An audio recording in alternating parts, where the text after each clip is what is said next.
Let me get into some basketball talk with you because obviously the story of the week was James Harden getting traded to the Brooklyn Nets. When you first learned that that deal had been made, what was the first reaction you had, Charles? Thank you. It's going to be the best soap opera ever, probably. I can't wait to watch it. I actually said it like when they were started talking about a month and a half ago. I think it's going to be fascinating watching those three personalities try to mesh in New York City. I think it's going to be amazing TV to watch. I cannot wait to watch it. So I'm excited. Do you think it's going to work out with the big three in Brooklyn? How do you feel that's going to work out? I do not think it's going to work. Kyrie and James Harden have not shown me, and they don't have to show me, number one, that they are willing to do whatever it takes to win. Kevin has done it when he went to Golden State. He partnered with Steph and Clay and Dre, took a lot less shots, played defense, rebounded. James and Kyrie have not shown me that they're like, okay, I'm going to get a lot less shots. Am I going to play defense, rebound, do things like that to help the team win?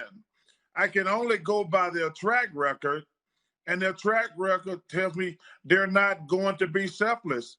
And my biggest concern also is, what are they going to do in the interior? I think they're going to have a tough time rebounding the ball. Now, they're going to be great offensively, but defensively and rebounding, I think they're going to struggle. Let's compartmentalize it a little bit, or at least individualize it. James Harden first. What do you felt, or how did you feel about how he handled things in Houston in the end? We all know that James Harden doesn't engage in load management. He shows up to play. We know he's averaged 30 over the last 3 games, one of the greatest offensive players this game has ever seen as far as I'm concerned. But he's taken a lot of hits from people because of how he handled things prior to his exit out of Houston. Basically, to force his way out of Houston. What were your thoughts about that? Well, he deserves to hit, Stephen A. James Harden went 4 straight games with less than 20 points. I said 2 years ago, and people thought I was crazy, James Harden might be the best one-on-one player I've ever seen. He is the best. He's not a greater player as Michael Jordan or Kobe Bryant, but as far as scoring, he's the best one-on-one player I've ever seen. Those guys couldn't shoot threes like him. Going to the basket, he is pretty much unstoppable. And so for him to go 4 straight games and get less than 20 points, he had checked out physically and mentally. So I had a problem with the way he handled that. And clearly the Rockets, he told the Rockets he didn't want to be there. They should have traded him sooner. But I was disappointed the way he finished his career in Houston because he completely checked out. He was wrong. Do you think they made a mistake in not trading him to Philadelphia and getting somebody like Ben Simmons, maybe a younger player, and a pick? Do you think they should have done that with Philly as opposed to moving him to Brooklyn? Well, listen, I actually thought if I was the Houston Rockets, if they had given me Jared Allen, Dinwiddie, and LeVert, or maybe even Joe Harris, I think that would have been a much better trade for the Houston Rockets because I'm a big Jared Allen fan. I love Dinwiddie. Obviously, he's hurt. But LeVert and Joe Harris, I think they could have got a better package from the Nets. Yeah. But listen, James is a hell of a player. I just thought the way he handled the thing in Houston was just very unprofessional. Let's transition to Kyrie Irving because his situation has been bizarre, to say the least. Started the year off telling the media that he didn't want to talk to anybody, called a bunch of people peons in the media, obviously played the first few games averaging about 26 a game, but then took off for personal reasons. Initially didn't highlight why, and then he's been going court on social media trying to engage with elected officials to help social justice issues or what have you. What do you make of Kyrie Irving? Well, it's time for Kyrie to grow up. Stephen A., when you become a professional and you're making $30, $40 million a year, you are held to different standards than most people. He has to show up to work. You know, we had the game on when the coach got up there like, well, I don't know where Kyrie is. You have an obligation to tell your employer, Stephen A., you cannot show up. Listen, as terrific as you are on television, you do have to tell Espen when you ain't going to show up for work. Absolutely. You can't just not go. So that's really unprofessional. And it's time for Kyrie, listen, it's time for him to grow up and be a great player, not just a talented player, to be a great player and be professional. And listen, I personally think I have no proof that the Nets just said, listen, we've had enough of worrying about Kyrie. I think that's personally why they made the James Harden trade, because they don't feel like they can trust Kyrie. And listen, with KD and James, they're going to be a tough team to beat anyway. But if Kyrie comes in and gets in line, they're going to be fascinating to watch. Charles Barkley, we're going back on the court. Who's your favorite to win the championship this year? Give it to me.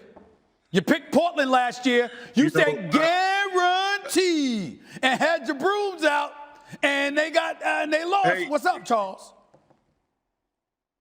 The way I'm looking at it right now, I thought the big winner in the James Harden sweepstakes was the Philadelphia 76ers. You know, Ben Simmons, just talking to everybody in Philly, the Sixers have been on pins and needles for the last month, worried about what they're going to get rid of Ben Simmons. I think now they got a new coach, obviously, in Doc Rivers. I think the Milwaukee Bucks and the Kyrie Irving obviously didn't play last night. He hasn't played in the last 5 games due to personal reasons. What should we expect from him? I think when Kyrie gets back, and by the way, the next game he misses will mean that in his Nets tenure, he will have missed twice as many games as he's played. He hasn't been durable, and even when he's been physically healthy, sometimes he hasn't been available, and maybe because of his behavior off the court, he won't be available even if his personal issues are settled to the point where he can play and he's physically ready. I mean, that's a lot of lack of availability from Kyrie. But let's say by the All-Star break, all that stuff is squared away and he's playing with this team. Kyrie has shown in the past that whether he's on ball or off ball, he is capable of playing with another ball-dominant. I mean, you want to call LeBron a backcourt player, a front-court player. LeBron runs your offense. He's played with a guy like that and has had to play off ball at times and has also been, you know, the primary ball handler at times. Kyrie has already shown that he's capable of playing with a guy like that. Now, LeBron is a more generous passer because he's a more brilliant basketball mind in that respect than James Harden, and probably that made it easier for Kyrie Irving. But I do expect, at least on offense, for the potential for Kyrie to fit in with Harden and KD. Kyrie is the person that we should all keep our eyes on. And we should all keep our eyes on because, in reality, Kyrie Irving is going to be the third option on this team. And the question is, how receptive is he going to be to that? We don't know. We know that Kyrie's a superstar talent. We know that he's got the nastiest handling skills in basketball. As far as I'm concerned, he's box office. When he wants to play, he is worth paying to see play. But I'm going to tell you, Max, what I heard yesterday. I was reminded yesterday, and I read part of the quote to you on the air, where I was told that, listen, he keeps this up, the Brooklyn Nets may have the power to void his contract. Now, do I think something like that is going to happen? No. I do not believe that's going to happen. I don't think Kevin Durant's going to let that happen. I think Kevin Durant loves him too much. He values him too much. He respects him too much. He wants him there. That's not going to happen. And I do believe that Kyrie Irving, because Kevin Durant is his friend, in the end is not going to let KD down. I truly believe that. But that does not mean we get to negate mentioning what has transpired thus far. What has transpired thus far is that he's left them to hang and dry. Not just KD, but the Brooklyn Nets as an organization being very unpredictable. He's healthy. He's not playing. He's healthy. He's not playing. He's on social media, caught on social media, partying with family members and friends. He's on social media doing stuff for social justice issues, which we all appreciate and respect, particularly as black people in this nation. And we definitely owe him a debt of gratitude for, and his charitable tendencies. The WNBA can speak to that along with various others. His heart is clearly in the right place. But the focus, the discipline, the determination that comes along with being a star of a franchise and doing your job first, he has clearly not mastered that. And so because of it, you have to look at him and wonder what's going to happen, because what is the Brooklyn Nets as an organization supposed to tolerate? And dare I say, Max, what is the NBA supposed to tolerate? What kind of message is sent? If you remember, Max, I told you years ago, the only thing that I lamented about with LeBron James when he made the announcement, I'm taking my talents to South Beach, how he handled things with Dan Gilbert, owners remembered that came CBA negotiation time. And you never can ignore that, because usually it's not the individual player that gets his comeuppance down the road. It's the players that have less value, and the hammer is brought down on the collective whole because of the actions of a few. You never know with this stuff, and you got to pay attention to it. Well, look, Kyrie has to look himself in the mirror right now, because the fact is, you're right to point this out, which you kind of alluded to. In Cleveland, he was the second best player in a big three. Now he is the third best player in a big three. That's a little different. But the reason I say he has to look at himself in the mirror is, who do you think is a better shooter, Harden or Kyrie? The answer, by the numbers, is Kyrie. He shoots the three better. Of course, Harden takes a lot more of them. He shoots free throws a little better. Although, again, Harden takes more of them. And in terms of finishing in the paint under the rim, I think Kyrie is the best I've ever seen. Certainly, he's on a very, very short list. So from Kyrie Irving's point of view, he's like, actually, when you break down the skills, how is this dude better than me? But he is, and that's universally acknowledged, and Kyrie has to ask himself why. Now, as far as James Harden's concerned, Stephen A., he's the dude who's going to have to be sacrificing, in fact, because really Harden's greatness is this. A lot of guys shoot the three as well or better than him, at least by the numbers, free throws too, all that stuff. Harden's greatness really comes out. His usage is so high. He plays so many minutes. He's involved so much in the offense, and yet he's able to maintain those rates. Usually, if you shoot from three or free throws a certain level, especially from three, the more you shoot it, maybe that's going to go down a little because you're taking tough shots, you're shooting a lot of them. Harden's doesn't at all. Max. A lot of his value is that kind of stuff, how he can fill it up. He's the one, Stephen A., who's going to be giving up touches that he normally wouldn't be giving up, Max, more than Kyrie. I spoke to two coaches yesterday, and I'll end the segment by saying this, Molly. I spoke to two coaches yesterday. They laughed at them being in Brooklyn. They said, all the talent in the world, let's see what Kyrie does. Will he even be there, Stephen A.? And they left it at that. That's Stephen A., let me ask you one thing real quick. You recall, I'm sure, and this is right before my time, when Earl the Pearl Monroe got traded to the Knicks from Washington and joined Clyde Frazier, and Clyde Frazier, very different personality than Kyrie Irving, of course. The whole question in New York basketball is, how are these two dudes, right, Black Jesus and Clyde Frazier, going to share the ball? There's only one ball. They won a championship together. It's not impossible. It's not impossible, but you got to. Harden lands with the Nets, obviously. The Rockets get a package including Victor Oladipo, 4 first-round picks, and 4 first-round swaps. Indiana gets Karis LeVert, while Cleveland gets Jared Allen and Taurean Prince. Max Kellerman, you are up first. What were your first thoughts when you heard this went down? So many. First, the Nets have to make the finals. They have to make the finals. Let's just assume for a second that Kyrie is on the team and will play for the Nets at some point this season. This is the only big three in the NBA. I don't mean they're 2 great players and here's their 3rd best player. I mean big three. And whenever we've seen a big three, they at least make the finals. Celtics put together Pierce and Garnett and Ray Allen. They won. Even when Miami failed, they failed in the finals when they had LeBron and Wade and Bosh. There's no other big three. 2 MVPs who are still at MVP level, and a 3rd guy in Kyrie Irving who's more than just an all-star. He has MVP talent and achieves that all-star plus production. You have those 3 guys You're supposed to get to the finals at least. And they had to make the deal. You know, earlier I said, no, you don't trade for James Harden, don't mess this up. But then Dinwiddie was lost for the season.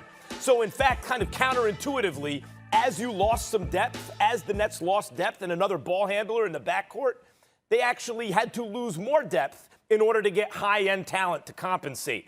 But they did lose depth. They lost Allen. They lost LeVert. And Houston got a haul. 4 firsts and 4 swaps. That's an amazing haul considering the leverage that Brooklyn had because Harden was out of there. And this is what I mean when I say superstars, Stephen A. in the league, have all the leverage. What do I mean by that? Well, they can sign where they want when their deal is up, LeBron, KD, whomever, right? And they go from team to team. But because of that, guys like AD, say whatever you want about how long it took. AD wanted to go to the Lakers. Where did he wind up? The Lakers. Say whatever you want to say about Harden and the ups and downs. He said he wanted to go to Brooklyn. Where did he wind up? Brooklyn. Let this be a lesson to the owners in case they didn't already understand. If you have a superstar, an MVP caliber player, he's going to wind up where he says he wants to go anyway. Make the best deal you can. Now, finally, Stephen A., they have their work cut out for them. Not only is this not a good defensive team right now, but they're not adding a guy who's like a stalwart defender, you know, in the first place. And James Harden, though his defense till this year, we'll throw this out, has improved through the years. And also, there's only one ball. And while KD is a super great player, with or without the ball, doesn't matter, James Harden and Kyrie Irving both really need and want and like that ball. So they have their work cut out for them. But this team is finals or bust this year.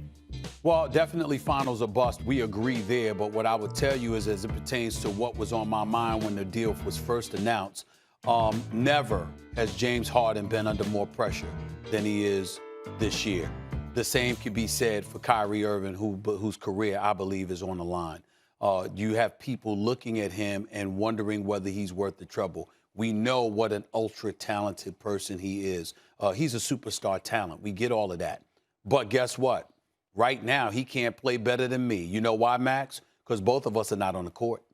He's somewhere else other than the Barkley Center, on the road with his team. I'm on television. He ain't doing anything on the court that I ain't doing, because neither one of us are there. Think about that and put that in its proper perspective. It does not matter how great you are if you don't put your greatness on display and you don't appreciate your greatness to the point where you don't showcase it in the fashion that he is supposed to.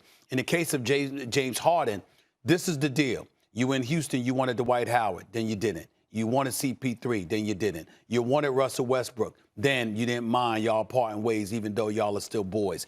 In the end, because Daryl Morey and Mike D'Antoni ended up going too, you decided that you wanted out. Fair enough. But since you arrived in Houston and since you've averaged 25 a game every season in your career in Houston, 30 over the last 3 years, 29 over the last 4 minimum, 28 over the last 5 minimum. Now you're playing with a dude who's better than you in Kevin Durant, who's a flat-out superstar in this game. Fresh off an Achilles tear, 18 months out of action, first 8 games playing this season, averaging 29 a game on 54% shooting. There is no excuse for the Brooklyn Nets not to make it to the NBA Finals. And the likelihood is that if we look at them and they don't make it, it'll be because Harden didn't show up, figuratively, or Kyrie didn't show up, possibly literally. And so as a result of that, I thought about the pressure that these two have on their shoulders because Kevin Durant is leading the pack. Not only is he a superstar, he is one of the most unselfish superstars we've ever witnessed on the basketball court. This dude was averaging 28 a game, shooting 17 shots a game. Kyrie was averaging 26 and shooting 20 a game. So think about that for a second here. And if somebody's going to sacrifice, who's going to sacrifice and make sure that Kevin Durant doesn't have to sacrifice any more than he already has? That's the question mark in all of this. Kevin Durant, as long as he goes out there and plays the way that he plays, we're not going to look at him. We're going to look at Harden or Kyrie Irving, possibly both, because somebody's going to have to sacrifice somewhere. Chris Bosh was a third wheel at sacrifice. Ray Allen was a third wheel at sacrifice. Klay Thompson was a third wheel who sacrificed. Who's going to be that guy that makes the sacrifice for the Brooklyn Nets here. That's why Kyrie Irving and James Harden are so pivotal in all of this. And that's what I thought about, Max. That's what first came to my mind when I first learned that this deal was done. Obviously, those thoughts are legit. Only thing I would add in terms of who the pressure's on, I think there's a lot of focus on Kyrie because he seems to be melting right now, and James Harden because, okay, James, you want Dwight Howard, you want Russell Westbrook, you want Chris Paul, you want Russell Westbrook. Now, after a year, it doesn't work out. You want to go to Brooklyn. You're joining two other superstars. You better win. But in fact, Stephen A., think about who the best player on the team is. I think there's actually the most pressure on KD, strangely, because LeBron, wherever he goes, figures out a way to make it work. It's not just that he has supernatural passing ability. He knows how to lead a group of guys to the promise.